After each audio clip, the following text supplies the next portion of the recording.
Ngobrolin NBA episode 181. 23 Juni 2025 mungkin akan jadi hari yang paling membuat gue terharu.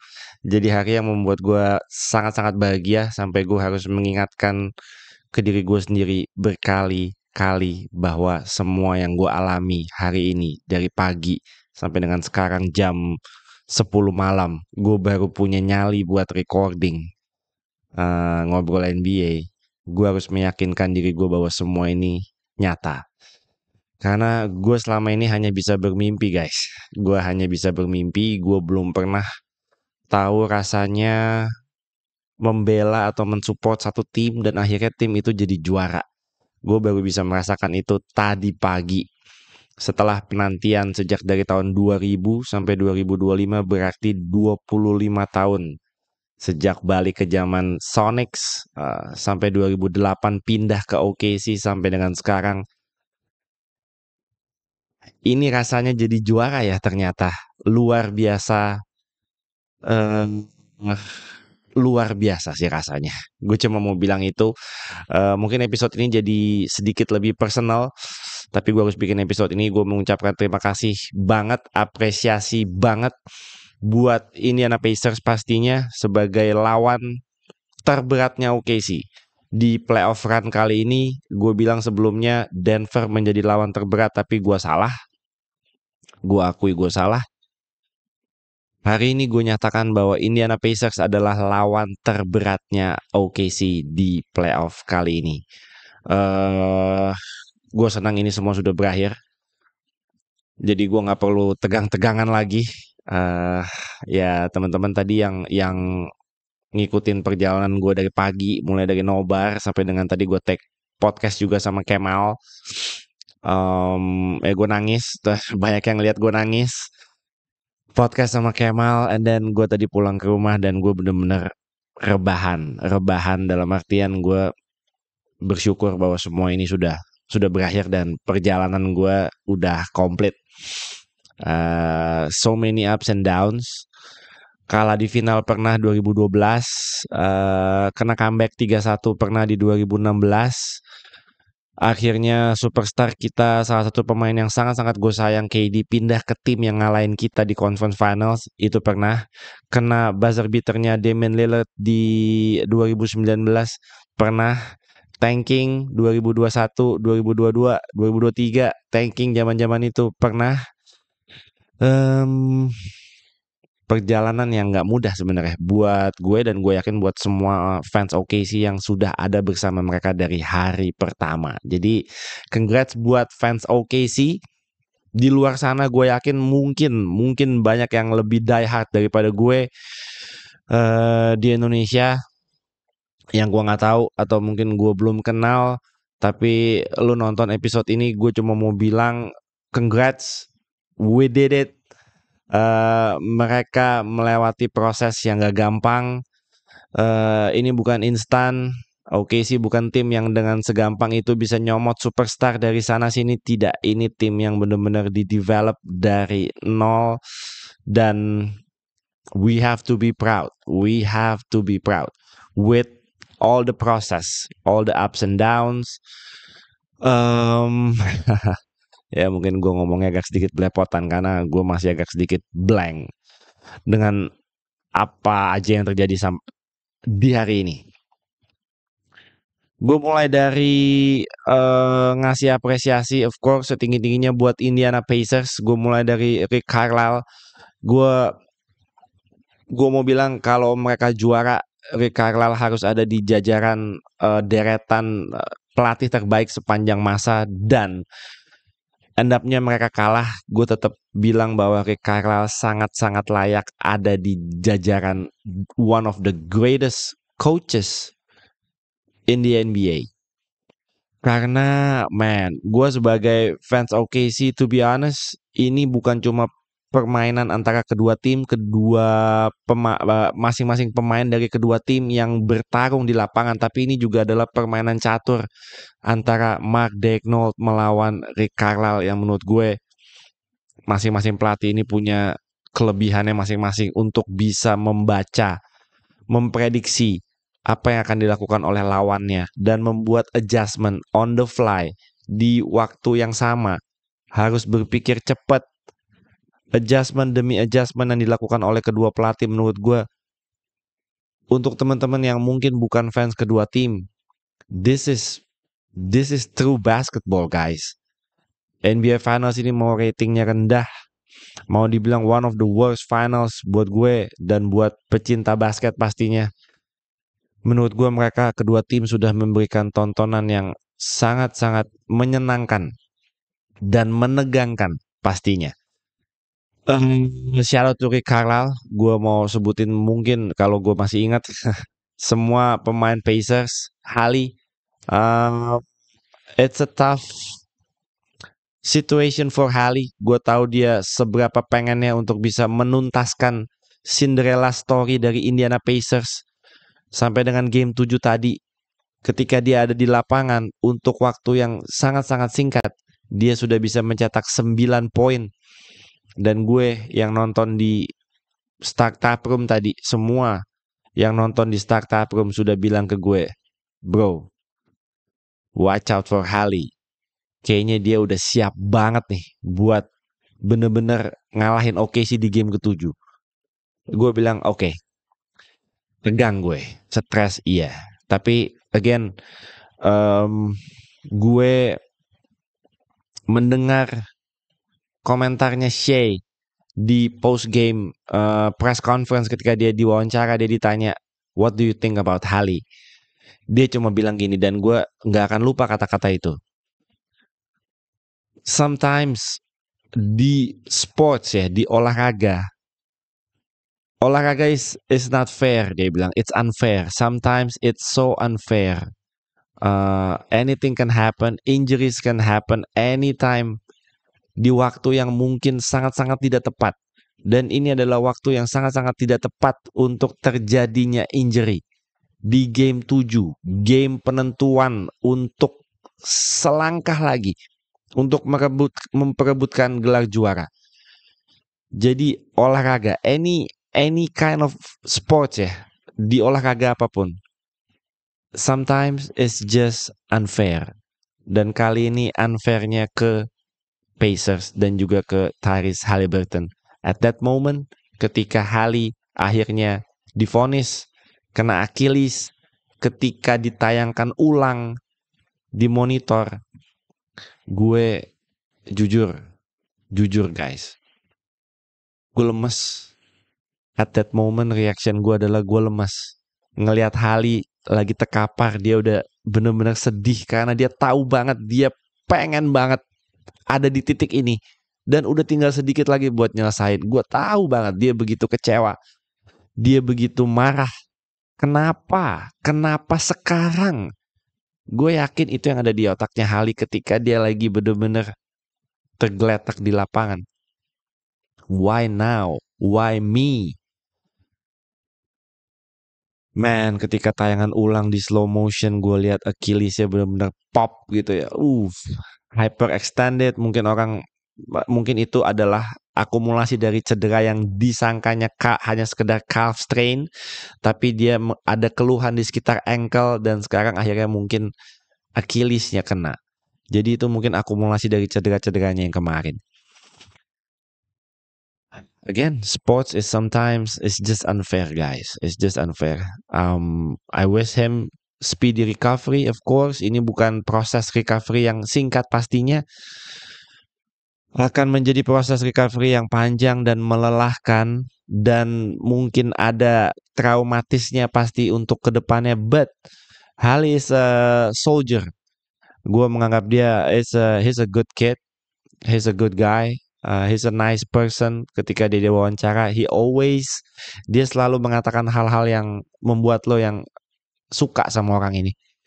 I promise myself, gue janji sama diri gue sendiri, gue akan beli jersinya Hali, gue akan beli jersinya TJ McConnell untuk mengingatkan gue akan momen ini di mana sebelum NBA Finals.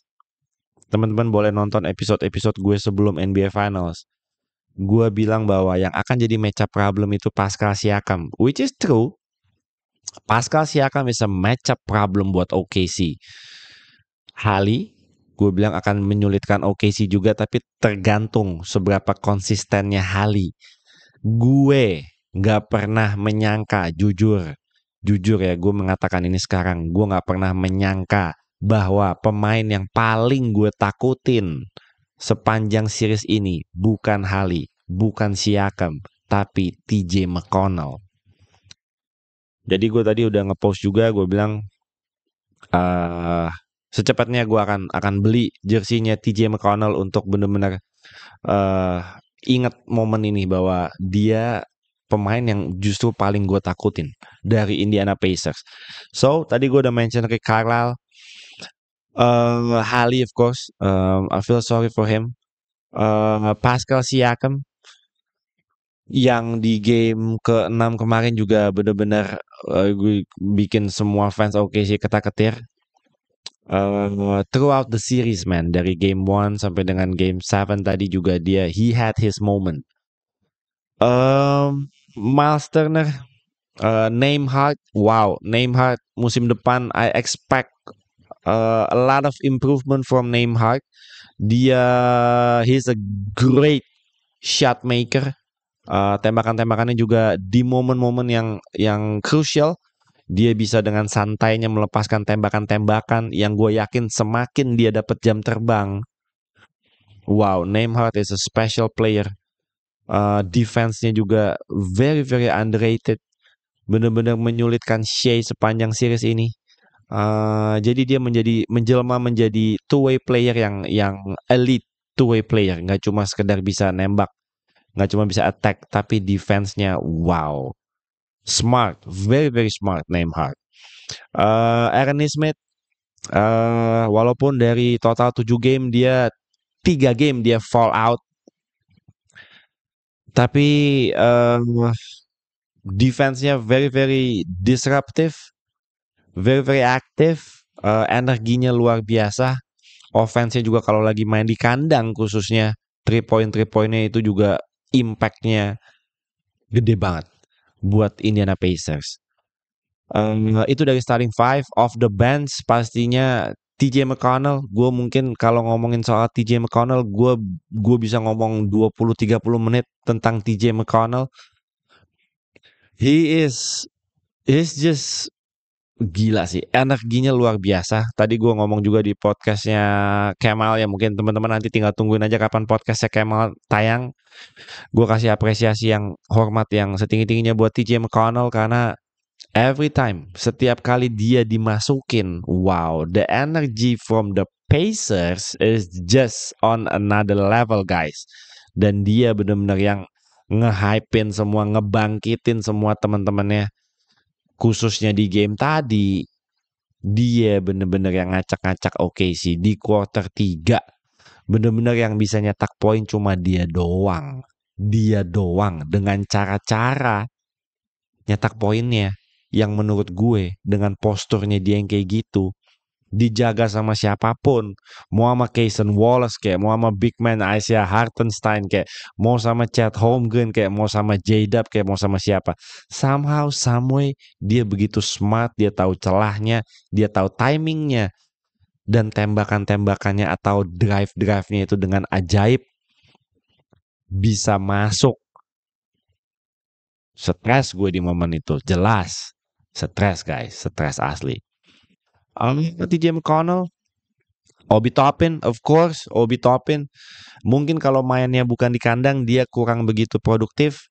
Dan impactnya kurang kerasa seperti di game tadi dia 0 poin. Tapi begitu dia main di kandang, again and again gue selalu bilang kalau role players ketika main di kandang, mereka udah lebih hafal sama ringnya, mereka sudah lebih nyaman sama situasinya. Obi Toppin kalau lagi nyala sih nyala, asli. Bikin stres, jelas. Obi Toppin stres. Kalau nonton dia lagi wangi stres. Ben Shepherd, uh, who else? Thomas Bryant nggak terlalu banyak playing time, tapi he was okay. Bradley, he was he got his minutes walaupun very very limited minutes, limited runs, tapi dia nggak pernah melakukan kesalahan yang gimana-gimana banget sih. Dan terakhir Benedict Mathurin, gue suka sama dia dari sejak rookie seasonnya dia. Dia memproklamirkan dan dia percaya bahwa dia satu saat akan menjadi pemain terbaik sepanjang masa. Gue rasa mentality itu yang dia coba tunjukkan musim demi musim dan dia dapat highlights di NBA Finals ini. Wow, di game tadi dia oke, di beberapa game sebelumnya juga dia oke. Gue cuma mau bilang gini buat fans Pacers, nanti mungkin gue akan tunjukin beberapa DM. Ada satu DM yang cukup ngena sih buat gue dari fans Pacers. Gue tahu dia ngefans sekali sama Pacers dan gue teman-teman juga pasti tahu gue punya sahabat yang juga fans Pacers dan sayangnya dia sudah tidak bersama kita, Rana. Rana, it was so close, Rana. Gue yakin dia kesal pastinya karena dia nggak bisa dapetin juara juga musim ini. Tapi kalau Rana masih ada di sebelah gue, kita nonton bareng mungkin akan jadi lebih menegangkan kita nobarnya. Jadi ya butuh nunggu lagi untuk jadi juara buat Indiana Pacers. Dan banyak sekali fans Pacers di luar sana. Gue yakin fans asli Pacers yang udah mungkin ngikutin dari zaman like Reggie Miller or Jermaine O'Neal sampai dengan Paul George sampai dengan sekarang Hali, ada tuh fansnya. Gue tahu banget ada. Nanti gue kasih DM-nya, gue kasih lihat. Hell of a season. Season yang amat sangat luar biasa buat Indiana Pacers. Season to remember. Gue tahu endingnya nggak enak, tapi inilah rasanya menjadi fans sebuah tim yang akan terus mencoba lagi. Tinggal sedikit lagi. I've been there. Gue sudah pernah mengalami itu. Gue tahu rasanya nggak enaknya. Gue tahu. Dan capeknya nungguin lagi. I know that feeling, guys. But ini bukan musim yang kalian harus kecewa sebenarnya. Ini udah overachieve menurut gue. Udah sangat-sangat luar biasa. Dan ini membuka mata jutaan fans yang nonton NBA Finals ini untuk kedepannya akan menganggap serius Indiana Pacers. Walaupun amat sangat disayangkan musim depan sepertinya harus bermain tanpa Hali sepanjang regular season mungkin, tergantung dari seberapa cepat dia bisa merespon proses recovery dari cedera Achillesnya yang menurut gue ini nggak akan singkat. Buat tim-tim di East, ya mungkin ini bisa dijadikan, gue nggak mau ngomong gini sebenarnya, tapi kesempatan Hali cedera, Tatum cedera. Jadi mungkin tim-tim unggulan dari timur, Boston Celtics, Indiana Pacers di musim depan akan pincang. Jadi mungkin ada pintu yang terbuka untuk tim-tim lain untuk paling tidak make some noise di wilayah timur musim depan. Well, apa lagi ya? Jadi panjang episode, udah berapa menit nih? 18 menit ya. Iya tadi gue nobar sih cukup bukan cukup sih, sangat-sangat stres. Gue nggak bisa duduk. Gue berdiri dari sejak second half, quarter 3 sampai dengan quarter 4 itu gue full berdiri. Gue udah mojok di belakang. Ada nggak ya videonya? Nah ini sih, ini mungkin gue tunjukin aja videonya sedikit. Ketika tadi nobar sama Kemal, full house guys, 80 orang yang datang ke Startup Room tadi. Mungkin itu rekor dari nobar yang diadain sama Kemal ya. 80 orang yang datang. Semua content creator datang, you name it. Mau Kemal, P-Double, Rico, Andovi, Reinhardt, ada Ilham yang jauh-jauh dari Lampung, Ogi Fantinus. Everybody was there to witness Game 7. Jadi it was special buat semua yang datang pastinya.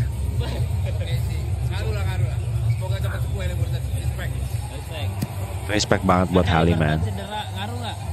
Ngaruh banget lah. Ngaruh ya. Ngaruh banget. Tadi gue jujur gue ngilu sih kalau lihat cederanya sih kasihan Iya, banget. nge-pop up Dia gitu dia ya. juga udah tahu pasti yang dia pengen banget sebenarnya. Tadi dia lagi panas banget. Dia lagi panas banget tadi. Mempengaruhi, tapi justru ada positifnya kayaknya. Justru mereka jadi semakin semangat kayak mau menangkan game ini untuk dia, itu yang bahaya dari tim yang sedang kayak pincang dan terpojok.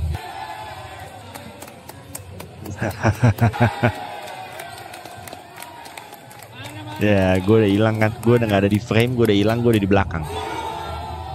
Gue udah bener-bener di belakang. Ini kalau nggak salah kejadian ketika Indiana mulai ngejar. Tuh gue udah di belakang, guys. Gue udah berdiri di situ. Gue panik sepanjang game. Bener-bener gue no ekspresi sama sekali. Karena bener-bener, lu pernah bayangin nggak? Lu pernah merasakan nggak sih nonton selama 48 menit? Tapi, this was ya ini momen gue bener-bener udah selesai nangis sih. Udah selesai nangis. Ini gue bersyukur udah selesai. Gue cuma bisa bersyukur gue bisa udah selesai. Karena nobar ini bener-bener menguras energi sih.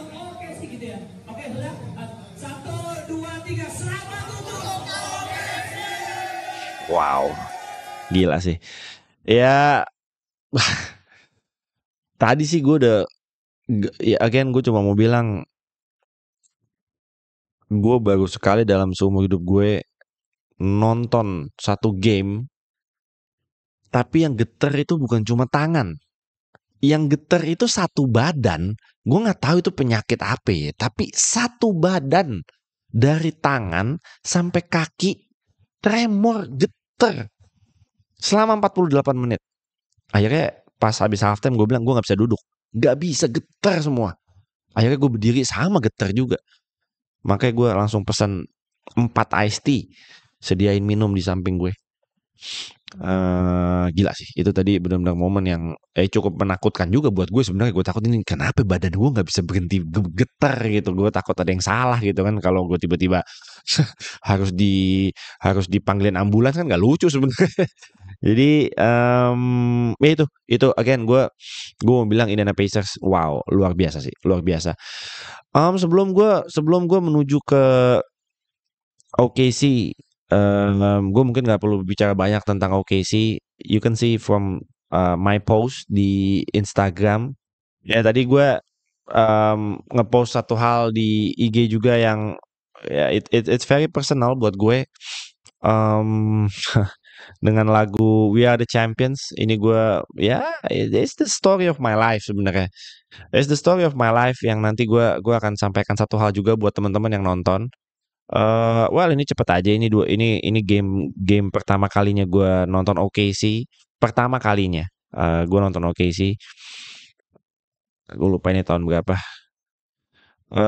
Well ini setelah NBA Finals 2012, gue bilang di sini captionnya di tahun 2012 itu gue tetap bersuka cita walaupun gue sebenarnya sangat-sangat kecewa ketika OKC akhirnya kalah dari Miami Heat. Tapi waktu itu memang wow, ngelawan LeBron, Wade, Chris Bosh dan semua, the Mario Chalmers, the Shane Battier, the Mike Miller. Oh, that was tough, bro. Itu udah terlalu powerhouse sih sebenarnya, dan mereka masih kayak anak kemarin sore lah ya, KD, Russ, Harden, kayak begitu di final tuh kayak udah deh, kita kayaknya udah seneng udah ada di final gitu, ntar tahun depan lah juara kayak gitu. Jadi mungkin masih grogi dan nervousnya itu begitu kelihatan ya di tahun itu. Tapi nggak apa-apa, gue 2012 ya gue tetap bersuka cita karena akhirnya sampai ke final gitu. Well ini kayaknya gue ngambil foto ini di tahun 2013 mungkin ya. Ya ini koleksi-koleksi gue pada masa itu. Kaos-kaos dan jersey OKC, even jersey Seattle Supersonics-nya KD pun gue ada. Well ini ya namanya punya anak pertama, pastinya kita mencoba membrainwash dia untuk jadi fans OKC, walaupun semakin gede akhirnya dia jadi Dub Nation ya. Ya udah nggak apa-apa, tapi at that moment ini di tahun 2014 gue bilang ke anak gue, satu hari gue janji OKC akan jadi juara. Gue janjiin anak gue itu.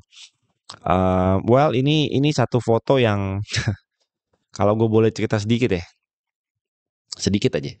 Kalau gue boleh cerita sedikit tentang silsilah, bukan silsilah, tentang sejarah foto ini.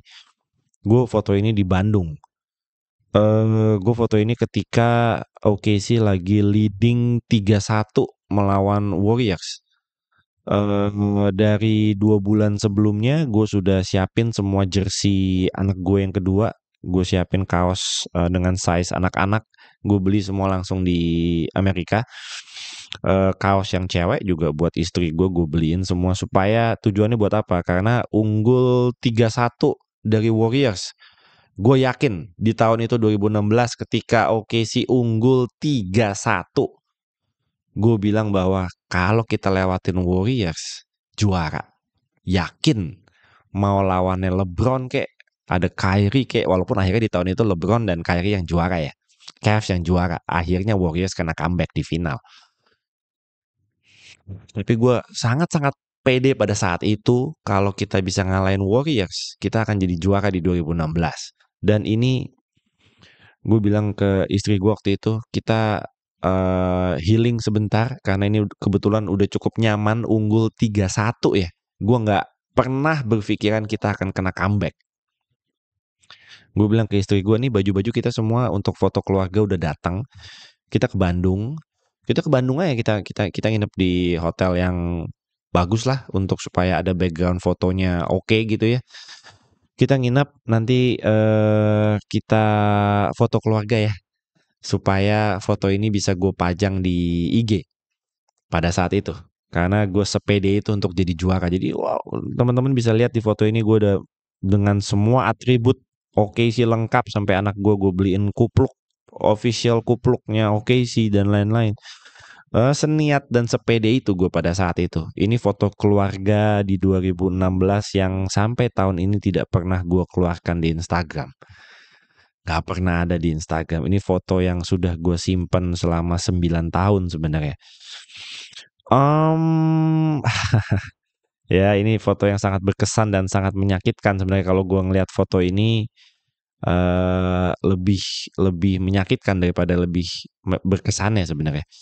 Tapi ceritanya seperti itu, dan oke sih akhirnya di tahun itu 2016 kalah dari Warriors 3-1, dan di off season KD pindah ke Warriors. Jadi 2016 salah satu tahun yang paling kelam buat gue, dan gue yakin buat semua fans OKC yang kesel dengan KD pada saat itu. Lu mau pindah silahkan, lu udah nggak tahan lagi di OKC silahkan, tapi please jangan ke Warriors gitu, karena mereka baru aja ngalahin kita. Kenapa lu ambil jalan pintas gitu loh? Kenapa lu mau yang instan? Karena begitu KD pindah ke Warriors, that tim itu udah bener-bener almost impossible buat dikalahkan gitu loh. Almost impossible.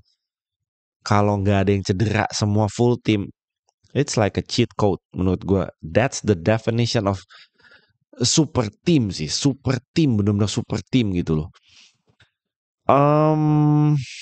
That was 2016. Akhirnya ini ketika sudah nggak ada Harden, nggak ada KD, dan tinggal Westbrook, gue bilang bahwa Harden itu nyari harta, KD itu nyari tahta, Brody itu nyari perolehan kata-kata. Karena ya stat padding lah, average triple double dan lain-lain ya. Ya itu sindiran gue ke OKC pada saat itulah. And then Brody di trade ke Houston Rockets. Well, gue nggak bisa complain karena mungkin it's time for him to move on. Dia mendapatkan kesempatan mungkin yang lebih baik di tim lain. Gue pada saat itu gue lebih legowo lah, lebih merelakan gitu daripada KD. Sampai sekarang pun gue masih akan tetap support Brody sampai kapanpun, kemanapun dia pindah nantinya. Dan ketika sekarang OKC sudah dapat cincin, ya sekarang PR gue tinggal satu, mudah-mudahan Brody dapat cincin gitu. Ini buzzer beaternya, game winnernya Damian Lillard di playoff series ketika melawan OKC di ronde pertama ya. kalah sama Damian Lillard di depan mukanya Paul George, itu sangat menyakitkan. Gue bilang di situ bahwa apa emang gini sih, emang emang masa harus kena buzzer beater, kena game winner, sakit, masa harus sakitnya tuh sampai segininya untuk gue nungguin OKC jadi juara, masa harus melewati, masa belok-beloknya banyak banget gitu loh, sampai ke puncak tuh masa sih harus setragis ini dulu gitu loh. Kayaknya di saat itu sih bener jujur mental gue diuji sih. Mental gue bener-bener diuji. Ya gue bilang pada saat itu gue bener-bener stres berat sih.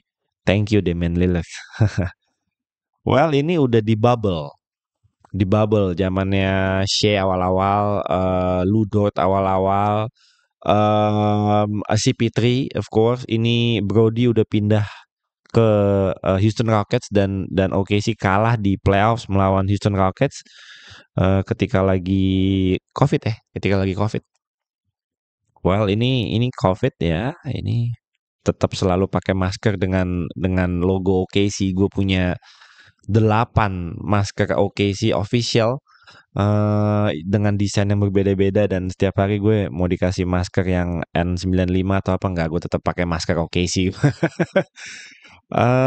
Ya ini tahun-tahun tanking, tahun-tahun dibantai-bantain, tahun-tahun pemain-pemain banyak liburan, banyak diistirahatkan, tahun-tahun yang cukup menguji kesabaran pastinya, tahun-tahun yang udah kalau mau mulai musim tuh yang kayak udah apa ya, udah nggak ada harapan, nggak boleh bermimpi lah kita dibilang ya udah emang mau tanking, lagi mau menjalani proses. Ini adalah 2 tahun yang cukup cukup apa ya, ya melelahkan lah sebagai fans OKC ya, dibantai-bantain. Ini kalau kita lihat salah satu game yang paling memalukan dalam sejarah OKC, dibantai Memphis Grizzlies dengan gap margin 73 poin. 73 poin. Ini gue lupa di tahun berapa, 2022 mungkin. Ya ini gue foto dengan Larry O'Brien Trophy dan juga Finals MVP Trophy, memakai jersey SGA.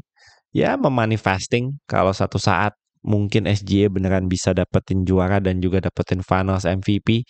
Dan di hari ini 23 Juni 2025 akhirnya mimpi itu bisa terwujud. SGA dapat Finals MVP, dia dapat juara, dia dapat regular season MVP, dia dapat Western Conference Finals MVP. Ya ini tahunnya Shea lah, tahunnya Shea. Semua yang dia bisa dapetin dia dapetin gitu. Ya mungkin kecuali in season tournament, no, sorry namanya apa sekarang, NBA Cup ya. NBA Cup kan kalah sama Milwaukee Bucks. NBA All Star dia nggak dapat MVP, ya mungkin itu aja yang dia nggak dapat. Scoring champion dia juga dapat. Ya ini tahun lalu sih. Gue bilang tahun lalu tulisannya tiap tahun ada aja cobaannya ya Tuhan.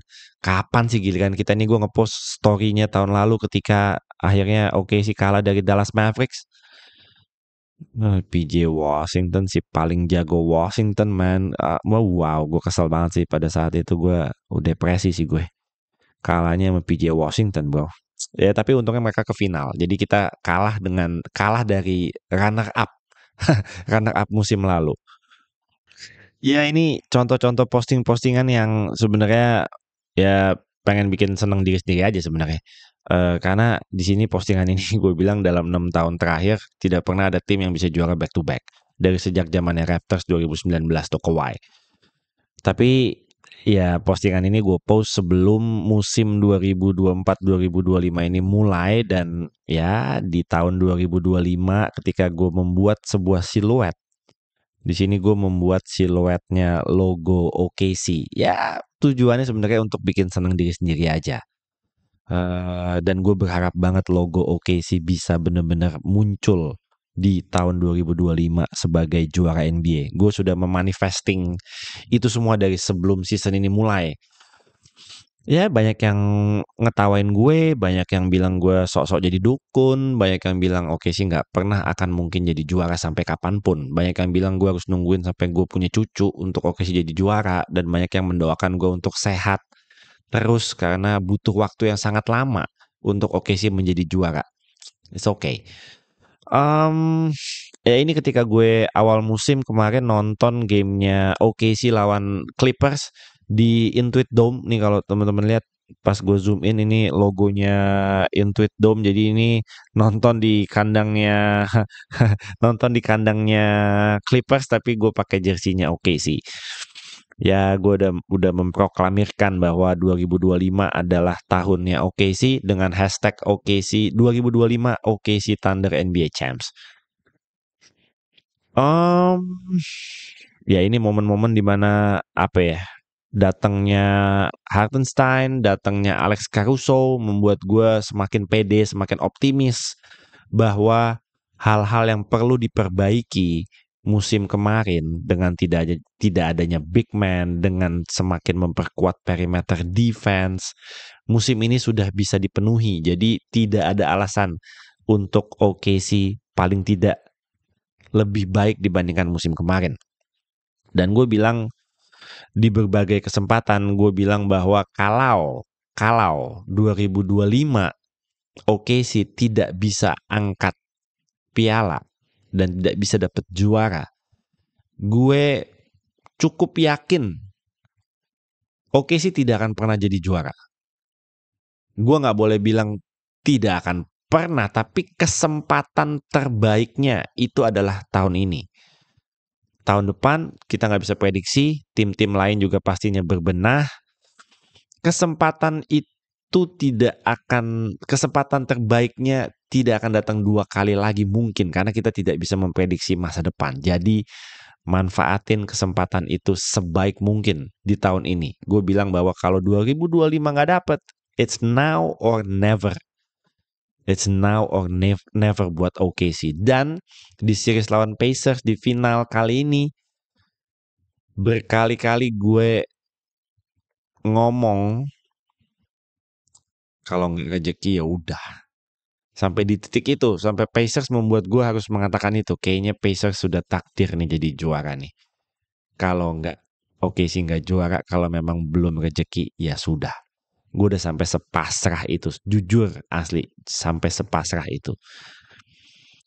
Well, at the end of the day, hari ini gue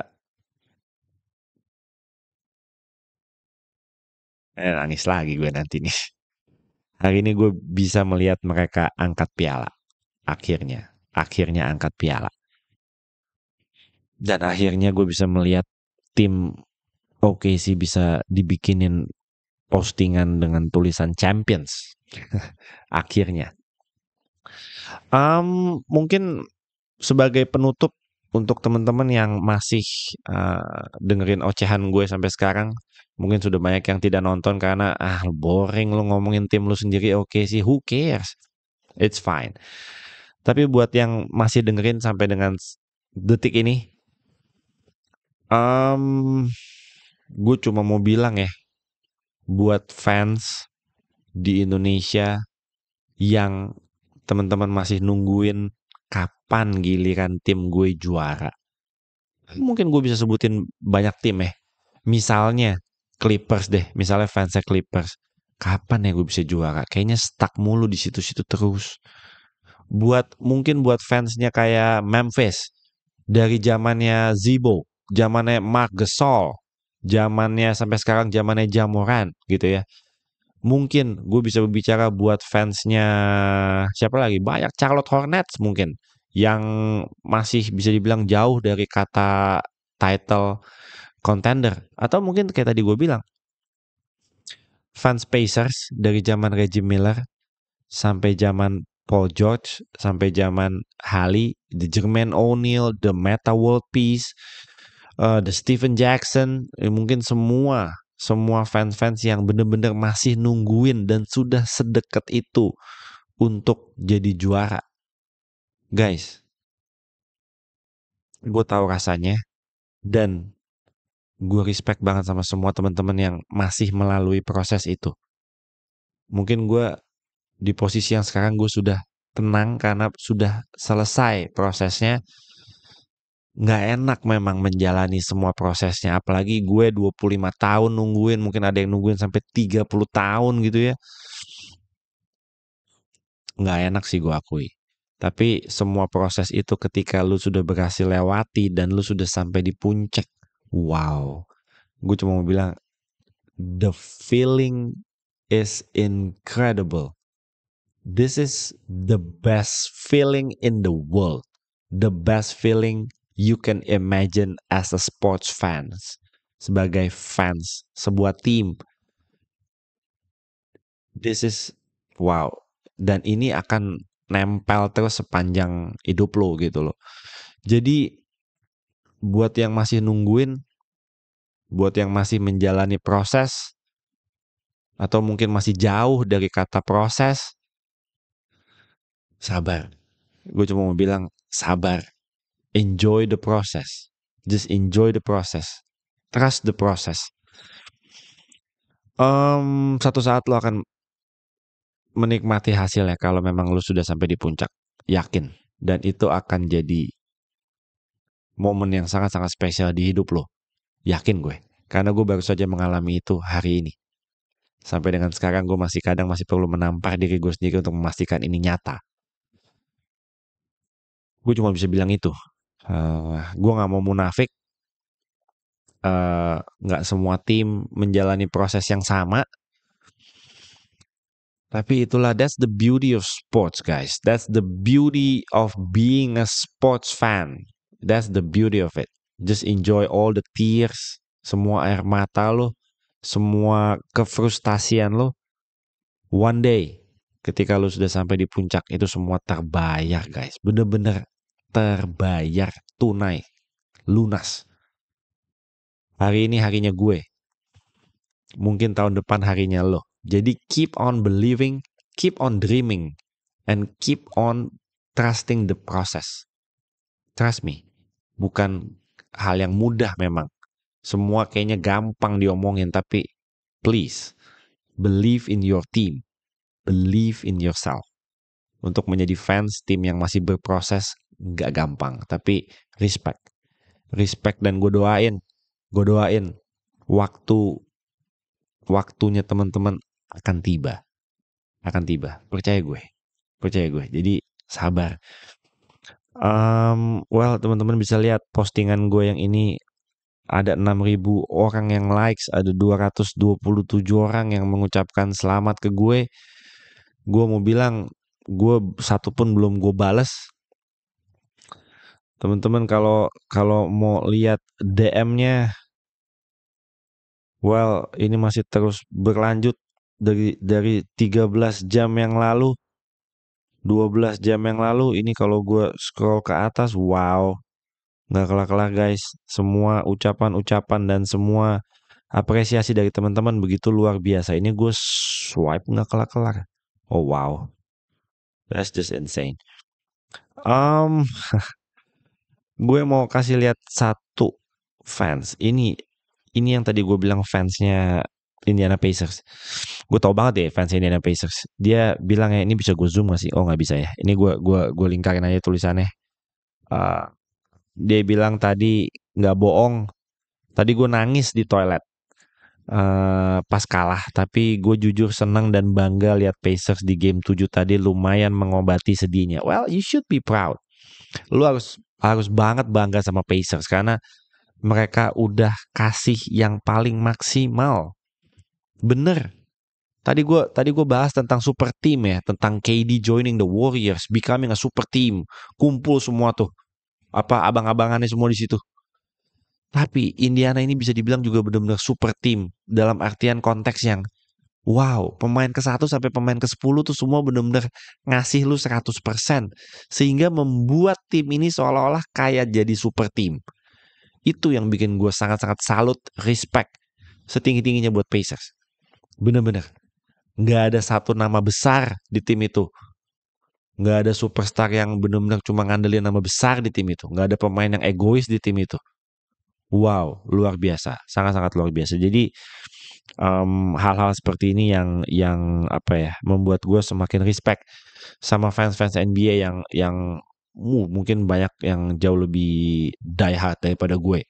Bener, yang gue nggak pernah tahu bahwa itu exist gitu ya di sini di Indonesia, di negara yang begitu jauh dari Amerika ternyata ada guys yang fanatik itu, jauh lebih fanatik daripada gue, ada. Dan yang masih nungguin buat timnya jadi juara juga ada, banyak banget. Thank you buat semuanya, all the wishes. Banyak banget yang gue belum baca. Ya, ya mungkin itu yang bisa gue sampaikan di episode kali ini. Kalau untuk OKC gue nggak mau terlalu berbicara banyak, gue cuma mau berterima kasih, sangat amat berterima kasih sama satu orang. Dan hanya satu orang sebenarnya. Gue gak mau berterima kasih sama Shea, the J-Dub, the Chad, the Caruso, the Hartenstein, the Cason Wallace, Aaron Wiggins, dan semua pemain-pemain yang dimainkan sama Mark Daigneault. Gue mau berterima kasih khususnya sebagai penutup di episode ini untuk Sam Presti. The one and only Sam Presti yang sudah bisa valid untuk menjadi the greatest executive, the GMs, one of the greatest GMs of all time. Bener-bener prosesnya, makanya tadi dia sampai nangis dia ketika diwawancara di podium, nangis. Gue tahu banget sedihnya dan terharunya dia karena semua yang gue omongin udah berapa menit, 30-40 menit, semua gak akan terjadi tanpa Sam Presti. Sejak hari pertama, I believe in you Sam, I believe in you. Dan lo gak mengecewakan semua fans OKC, termasuk gue. Hari ini adalah jawaban dari semua semua proses panjang, semua kejeniusan, semua insting, semua keputusan yang lo ambil. So, you're the only guy. Lu satu-satunya orang yang gue amat sangat berterima kasih. Karena tanpa seorang Sam Presti, all of this will never happen. Bukan berarti semua keputusannya dia adalah jenius. Bukan berarti dia tidak pernah mengambil keputusan yang salah. Bukan berarti dia tidak pernah instingnya salah. Tidak. Tapi semua itu bisa tertutupi dengan hal-hal baik, hal-hal yang nggak disangka-sangka terjadi di OKC sampai dengan mereka bisa ada di titik ini. Itu berkat Sam Presti. Benar. So, that's it. Episode 181. It's a personal episode for me. Buat teman-teman yang dari tadi mungkin boring, lu ngomong apa sih kok, lu kayaknya seneng banget gitu. Well, 23 Juni, hari ini hari terhappy gue sepanjang masa asli. Happy-nya sampai segitunya, happy. So I hope you are happy for me. I hope. Tapi thank you banget udah dengerin dan nonton sampai dengan sejauh ini. Paling tidak mungkin ada value-nya buat teman-teman, terutama yang masih nungguin timnya untuk jadi juara. Gue cuma mau message-nya itu sih sebenarnya. Sabar guys, sabar asli. Semoga kesabaran itu nantinya akan membuahkan hasil. Oke. Thank you buat semuanya. Cukup itu aja. Nggak mau bertele-tele. Bertele-tele banget ini 40 menit ya. Gue mau healing mungkin beberapa hari ke depan. Gue mau menghilang dulu untuk benar-benar menenangkan diri gue sendiri, karena di playoff run dari sejak series pertama lawan Memphis sampai dengan lawan Nuggets, sampai dengan lawan T-Wolves, dan terakhir lawan Pacers, ini benar-benar satu perjalanan yang jujur ya, sebagai fans OKC buat gue sangat-sangat melelahkan. Bahkan gue nggak bermain di lapangan, gue sebagai cuma nonton di layar kaca aja udah sangat-sangat melelahkan jujur. Jadi ya beberapa hari ke depan gue mau nenangin diri dulu dan ya celebrate buat diri gue sendiri sebenarnya. So segitu aja ya episode 181. Again, the season is over. Kita ketemu lagi pastinya di season depan, tapi nggak pas seasonnya mulai. Tentunya di off season ini kita juga akan bahas pastinya pergerakan-pergerakan apa yang akan dilakukan sama tim-tim NBA. KD baru aja pindah ke Rockets gitu ya. Nah ini mungkin kita bahas on another episode. Em, banyak hal lah nanti akan kita bahas sepanjang off season ya. Menjelang season 2025-2026 mulai. Eh, Thank you for the season. Thank you for this season. Ini episode terakhir Ngobrol NBA di season ini. Next episode kita udah akan bahas tentang upcoming season. Jadi thank you for everything. Thank you buat selalu nonton dan support channel Darmon TV. 2025 season ini it was a success. Ini musim pertama gue juga sebagai live streamer. Thank you semua yang udah bergabung di live reaction, live chat, dan semua hal-hal baru yang baru gue lakukan di musim ini. Semoga ada hal-hal baru lain yang bisa gue lakukan di musim depan juga pastinya. So thank you semuanya yang sudah nonton episode 181. I'll see you on the next episode. I'm out.